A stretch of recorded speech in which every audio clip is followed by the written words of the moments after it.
नांदेड जिल्ह्यातील मारतळा येथील जिल्हा परिषद शाळेने एक अभिनव उपक्रम राबवला आहे, तो म्हणजे नो बॅक बेंचर्स। आणि आपण बघतोय या ठिकाणी जिथे एक वर्गखोली आहे आणि या वर्गखोलीत अशा पद्धतीने यू टाईप जे आहे ते आसन व्यवस्था करण्यात आली आहे। यामुळे कोणताही विद्यार्थी पुढे किंवा कोणताही विद्यार्थी मागे आपल्याला पाहायला मिळत नाही। यामुळे जे आहे ते शिक्षकांचं सुद्धा सर्व विद्यार्थ्यांवर सारखंच लक्ष जातं। खरं तर गेल्या अनेक वर्षापासून जे आहे ते आपण जिल्हा परिषद शाळेतील चित्र पाहिलं तर काही विद्यार्थी पुढे बसायचे आणि त्याच्या मागे काही विद्यार्थी बसायचे। त्यामुळे जे ते पाठीमागे बसणाऱ्या विद्यार्थ्यांमध्ये मी हुशार नाही की काय अशा स्वरूपात जे आहे ते एक न्यूनगंड आपल्याला पाहायला मिळायचा। आणि तशाच स्वरूपाचं जे आहे ते शिक्षण आता सुद्धा अनेक शाळा सुरू आहे। मात्र या शाळेनं कुठेतरी पहिल्यांदा अशा पद्धतीने जो आहे तो हा अभिनव उपक्रम या ठिकाणी राबवल्याचं चित्र पाहायला मिळतं। याचे सकारात्मक फायदे सुद्धा या विद्यार्थ्यांना होताना आपल्याला पाहायला मिळतात। आणि पहिली ते 7वी पर्यंत वर्ग असलेल्या या शाळेमध्ये जे आहे ते अशाच पद्धतीने या ठिकाणी रचना करण्यात आली आहे। आपण हा संपूर्ण शाळेचा परिसर पाहतोय, जे आहे ते अनेक झाडं काही लावल्याचे चित्र आपल्याला पाहायला मिळतात। याबाबत आपण इथे स्थानिक विद्यार्थी आणि शिक्षकांसोबत सुद्धा चर्चा करणार आहोत। नेमकं नो बॅक बेंचर्स या संकल्पनेमुळे विद्यार्थ्यांना सुद्धा काय फायदा झाला, काय नाव आहे ज्या पद्धतीने शाळेत ही जे नो बॅक बेंचर्स ही संकल्पना राबवण्यात आली याच्यामुळे काय फायदा होतोय? आम्हाला ना आम्ही पूर्वी मागं पुढे बसत होतो तेव्हा मागच्यांना वाटत होतं की सर त्यांचं पुढच्याच ऐकतात आणि ते पुढचेच हुशार आहेत। आता तसं नाही, आम्ही ज्या पद्धतीने बसतो त्या पद्धतीमुळे जे मागं बसत होते त्यांना पण वाटतं की आता आपण समान बसतोय। आणि मला ना असं बसल्यामुळे अभ्यासामध्ये अभ्यासपूर्ती जास्त झाली आहे। मला असं बसल्याने खूप आनंद होतो। तुझं काय नाव आहे? ज्या पद्धतीने जे आहे ते अशा पद्धतीनं शाळेत आसन व्यवस्था करण्यात आली याच्यामुळे काही फायदा होतो असं वाटतं का? माझे नाव अनुष्का रामदास बसवदे, मी इयत्ता 6वी मध्ये शिकत आहे। असे बसल्याने सर्वांना आनंद होतो आणि सर्वजण सरचं लक्ष पूर्ण सगळ्या वर्गाकडे असते। सर्व वर्ग सरकडे लक्ष देतात, नीट ऐकतात। तसं बसल्याने आपल्याला ॲक्टिव्हिटी करायला जागा असते, त्यामध्ये आपण ॲक्टिव्हिटी करू शकतो, पूर्ण दिसतो आपल्याला।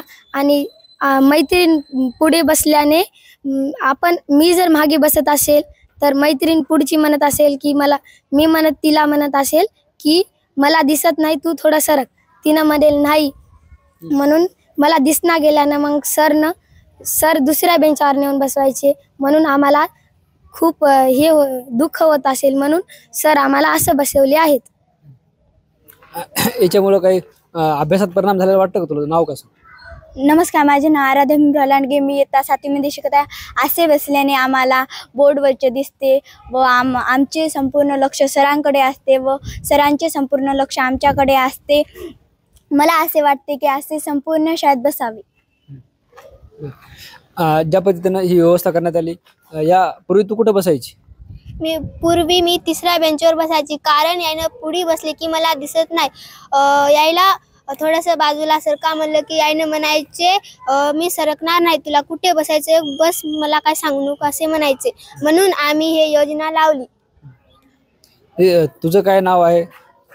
तुला काय वाटतं हे सगळं केल्यामुळे फायदा झाला? हो झाला।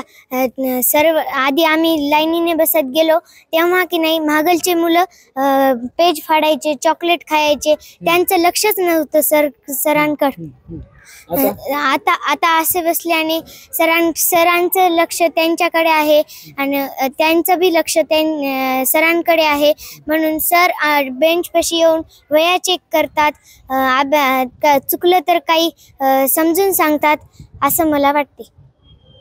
निश्चित आपण बघतोय ह्या विद्यार्थ्यांच्या बोलक्या प्रतिक्रिया होत्या। ज्या पद्धतीने आसन व्यवस्था करण्यात आली त्यामुळे विद्यार्थ्यांना कसा फायदा होतो याची जे आहे ते विद्यार्थ्यांनी आपल्याला बोलताना सांगितलं। आपल्यासोबत शाळेचे मुख्याध्यापक आहेत, काय सांगा सर? अतिशय चांगला उपक्रम राबवला आहे, विद्यार्थ्यांमधून सुद्धा बोलक्या प्रतिक्रिया येतात, हा कसं सुचलं आणि याचा काय फायदे आहेत?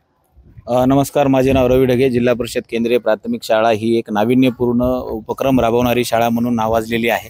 आणि स्थानार्थी कुट्टनम हा एक केरळ चित्रपट आहे। त्या चित्रपटामध्ये जेव्हा एक सीन दाखवण्यात आला होता, नो बॅक बेंचर्स, हा सीन मी यूट्यूबच्या माध्यमातून पाहिला आणि मलाही वाटलं की बा हे काहीतरी शिक्षणामध्ये प्रयोग आहे आणि आपण करायला काय हरकत आहे। ज्यावेळेस मी हा त्या टीव्हीवर पाहिला आणि मुलांना सांगितलं की आपण अशा पद्धतीने बसायला काय हरकत आहे, मुलांचा तर आनंद गगनात मावेना। ज्या की बोलक्या प्रतिक्रिया आपण ऐकलात की मुलांना पुढे मागे बसवल्यानंतर जी मी माझ्या काळात किंवा तुम्हीही शिक्षण व्यवस्थेमध्ये असताना पुढे बसण्याची ओढ असायची, मागे बसणारे विद्यार्थी कुठेतरी मागे असायचे, ही जी संकल्पना आहे ही खोडीत निघण्यासाठी ही नो बॅक बेंचर्स ही संकल्पना पुढे आली आणि ह्या पद्धतीने बसवल्यामुळे मुलांमध्ये एक वेगळा आनंद निर्माण झाला. मुलं अभ्यासामध्ये लक्ष द्यायला लागली. पूर्वी मुलं मागं बसणाऱ्या मुलांकडे आमचंही अनावधानाने लक्ष जायचं नाही, पण आता ह्या बैठकीमध्ये सर्व मुलांकडे वैयक्तिक लक्ष जाते.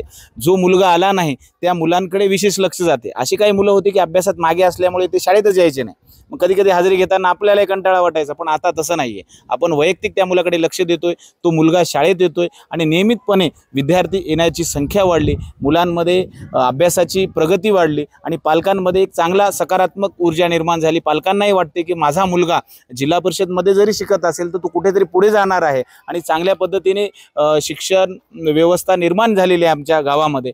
या पद्धतीने काम सुरू आहे. सर, याच पद्धतीने जे आहे ते अजून काही उपक्रम राबवण्यासाठी प्रशासनाने शासनाने काही प्रयत्न केले पाहिजे असं वाटतं का शिक्षक म्हणून? नक्कीच एक शिक्षक म्हणून मला वाटते, मी मागे राज्य शासनाच्या वतीने स्टार्ट प्रकल्पाअंतर्गत सिंगापूर या देशाचा अभ्यास दौरा केलेला आहे. त्या देशाची उच्च दर्जाची शिक्षण व्यवस्था मी स्वतः पाहून आलो. हे पाहण्यामागचा एकच उद्देश होता राज्य शासनाचा की या सगळ्या गोष्टी जागतिक दर्जाचं शिक्षण जिल्हा परिषदच्या शाळेमध्ये उपलब्ध झालं पाहिजे. ही एक सन्माननीय मंत्री महोदय दादाजी भुसे यांनी आम्हाला जेव्हा कार्यशाळेमधून सांगितलं की ही व्यवस्था आपल्याला निर्माण करता येते का, आणि ती निर्माण करण्याचा प्रामाणिक प्रयत्न मी माझ्या शाळेत सुरू केला आहे. मी तिथून आल्यानंतर पहिल्यांदा उपक्रम राबवला तो की हर वर्ग तिरंगा, म्हणजे वर्गामध्ये जर देशाचा राष्ट्रध्वज लावलेला असेल आणि तो मुलगा पहिलीचा असेल आणि त्या राष्ट्रध्वजाकडे बघत असेल आणि ज्या देशासाठी मला काहीतरी करायचे, राष्ट्रप्रेम निर्माण झालं पाहिजे, या दृष्टिकोनातून हा उपक्रम पुढे नेतोय. तसेच आता आपण बघतोय नो बॅक बेंचर्स, तसेच मार्च 2023ला आम्ही सुरू केलेला डॉक्टर बाबासाहेब आंबेडकर वृक्ष वाचनालय, ज्या की शाळेच्या झाडाखाली बसून विद्यार्थी 1 तास दर शनिवारी नियमितपणे वाचन करतात. नुसतं वाचन होत नाही तर त्या वाचन झालेल्या पुस्तकाचं मनन केलं जाते, त्याचे व्हिडिओ सुद्धा शाळेच्या YouTube चॅनलवर उपलब्ध आहेत. म्हणजे असे वेगवेगळे उपक्रम, प्लॅस्टिक मुक्त शाळा हा एक उपक्रम आहे, तंबाखू मुक्त शाळा असेल, हे असे नाविन्यपूर्ण उपक्रम आम्ही या शाळेमध्ये राबवतो. राज्य शासनाने आम्हाला काय मदत करावी, तर राज्य शासनाने ज्या शाळा असे काम करत आहेत, उपक्रम राबवत आहेत, त्यांना एक शाबासकी देण्यासाठी PM श्री योजना आणलेली आहे. आता CM श्री योजना आणलेली आहे. CM श्री योजनेमध्ये अशा शाळांचा सहभाग घेऊन शाळांना लोक प्रतिनिधीच्या माध्यमातून भरीव मदत मिळावी, जेणेकरून ती वेगवेगळ्या सुविधा, जे की आपण बघतोय 5 स्टार लेवलच्या सुविधा आम्ही सिंगापूरच्या शाळेमध्ये पाहिल्या, त्या सुविधा माझ्या मारतळ्यामध्ये विद्यार्थ्यांना मिळाल्या पाहिजे असं मला वाटते. प्रशासनानं सहकार्य करावं. निश्चित आपण बघतोय हे होते मारतळा शाळेचे शाळेचे मुख्याध्यापक रवी ढगे, ज्यांनी आणि त्यांच्या सहकाऱ्यांनी ही संपूर्ण संकल्पना राबवली. यामुळे विद्यार्थी